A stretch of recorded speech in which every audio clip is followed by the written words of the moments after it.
Bisa lihat di sini hasilnya banyak kan merahnya, ya Allah. Ya sedih tapi nggak usah frustasi karena lebih ke journey diet ini kita bisa lihat nih, oh progres kita kalau dalam satu hari itu yang kita lakuin gitu hasilnya.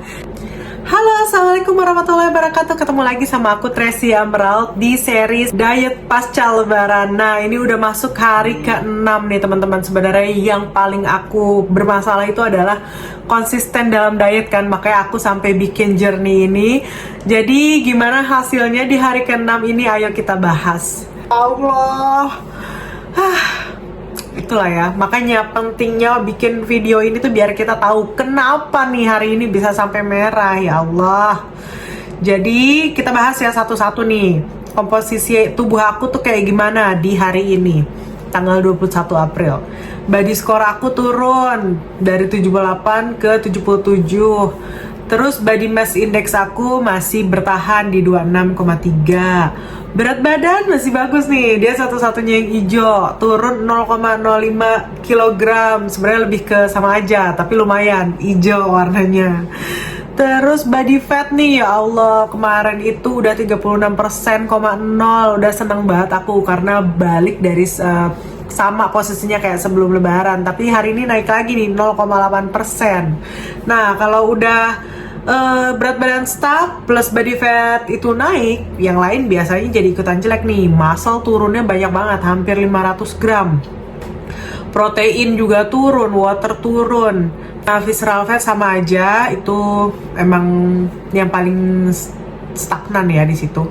Body mass turun juga, bone mass, kepadatan tulang juga turun, dan body age jadi lebih tua. Tapi sebenarnya saat aku bangun tidur tadi pagi itu badanku nggak begitu terasa sakit-sakit, hanya butuh stretching sedikit tuh badanku udah enak gitu. Nah, mungkin ini karena aku faktor bekam ya di hari kelima itu, jadi hari ini masih fine banget. Nah, kita bahas satu-satu nih faktor baik dan buruknya kenapa bisa sampai kayak gini kondisinya. Pertama itu mungkin berat badan aku itu masih nggak naik tajam itu karena aku tuh intermittent fasting yang kelamaan. Sebenarnya kalau intermittent fasting aku itu harusnya aku buka jam 12 siang, tapi karena aku sibuk banget, kebablasan karena activity baru makan jam 14.30. Jadi kan artinya aku buka puasanya itu jauh lebih siang kan. Terus yang faktor buruknya, jadi faktor baiknya itu karena aku intermittent fasting aja. Tapi di hari itu tuh aku nggak olahraga dan nggak cardio plus nggak strength training, hanya activity biasa. Walaupun step aku 7.500 lumayan ya, tapi sebenarnya itu masih di bawah rata-rata harian yang harusnya 10.000 ya kan. Kalau kalian mau ada penurunan body fat dalam sehari itu, kalau bisa kalian tuh jalan itu stepnya itu kalau bisa minimal 10.000 langkah, maksimal 1.500 langkah. Nah, terus tidur aku juga jam 12 malam sampai jam 5.30 pagi. Artinya di bawah 7 jam plus bergadang. Jadi itu kurang bagus juga. Nah, untuk makanan nih, kayaknya ini jadi salah satu faktor yang juga bikin hasilnya nggak bagus walaupun berat badanku nggak naik. Jadi aku makan kan siang tuh, makan masih bagus-bagus aja, masih makan minced beef, butter, cheese, and salt, makan steak juga, terus ada cheat meal sedikit bakso, dan makan sambal sedikit. Nah, udah gitu sorenya karena aku baru makan jam 2.30, aku kan gak lapar ya jam makan malam itu. Akhirnya aku hanya makan nyemil ayam paha bawah setengah, terus aku makan jeruk, terus aku makan apple cider vinegar. Aku emang terbiasa sebelum tidur itu makan apple cider vinegar supaya besok paginya saat aku bangun pagi itu glukos aku tuh maksudnya gula darah aku tuh nggak naik tajam gitu. Karena katanya kalau misalnya kita sebelum tidur minum apple cider vinegar itu bakal ngindarin kita bangun tidur dengan melonjaknya gula darah kayak gitu. Nah, ternyata jam 10 malam tuh aku super kelaparan. Lapar banget. Akhirnya apa yang aku lakuin? Aku makan.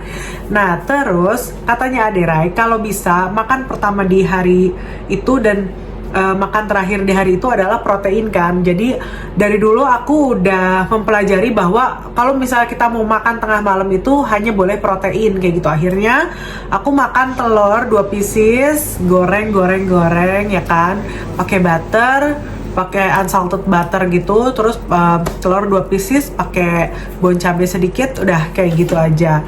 Nah itu kalau misalnya ini juga tips buat kalian ya, kalau misalnya kalian lapar tengah malam, yang dimakan jangan nasi gila atau jangan makan yang karbohidrat sama gula. Yang paling gak boleh itu karbohidrat, gula, tepung, makanan olahan, ultra processed food di tengah malam. Nah kalau misalnya kalian tengah malam pengen makan, kelaparan banget, makannya protein. Itu kita udah bisa lihat di sini nih ya. Aku makan tengah malam tapi berat badanku nggak naik.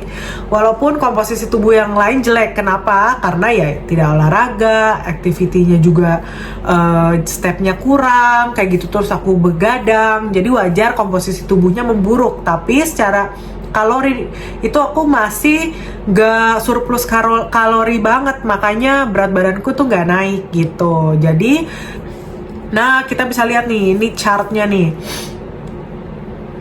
Berat badan aku itu turunnya 0,1 kg doang, cuma sedikit.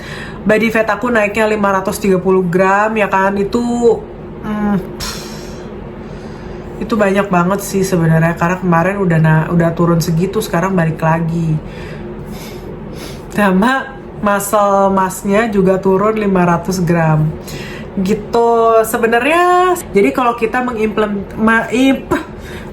mengimplementasikan lifestyle yang kayak gitu berulang tiap hari, ya kayak begitulah hasilnya terakumulasi. Nah kalau misalnya aku udah lihat kayak gini, biasanya ini lebih memotivasi aku untuk olahraga lagi besok, untuk lebih banyak lagi stepnya, kayak gitu. Oh, terus aku berpikir, oh berarti makan aku yang kayak gini itu masih bisa ditolerir sama badan aku gitu. Berarti kesimpulannya kalau aku tengah malam lapar, makan telur 2 pieces kayak kemarin itu nggak mengganggu berat badan aku, kayak gitu kan. Jadi kita punya result dari apa yang kita lakuin.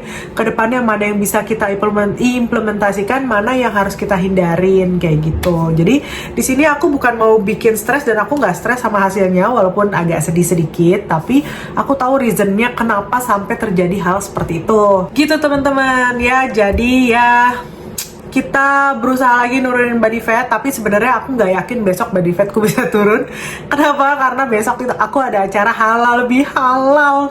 Nah tungguin nih hari ke-7 kayak gimana hasilnya. Aku berharap sih nggak terlalu ancur-ancuran, karena biasanya halal bihalal itu makanan melimpah ruah, apalagi kalau halal bihalalnya sama orang Indonesia, isinya banyakan itu cemilan-cemilan manis, minum-minuman manis, karbohidrat tinggi. Tapi semoga aku besok bisa menahan nafsu ya teman-teman, karena yang bisa nahan semuanya itu adalah diri aku sendiri sebenarnya, kayak gitu. Jadi gimana menurut kalian? Gimana menurut kalian untuk hari ini? Ada nggak nih yang menginspirasi kalian dari kondisi diet aku hari ini? Thank you sudah nonton. Assalamualaikum warahmatullahi wabarakatuh. Dah.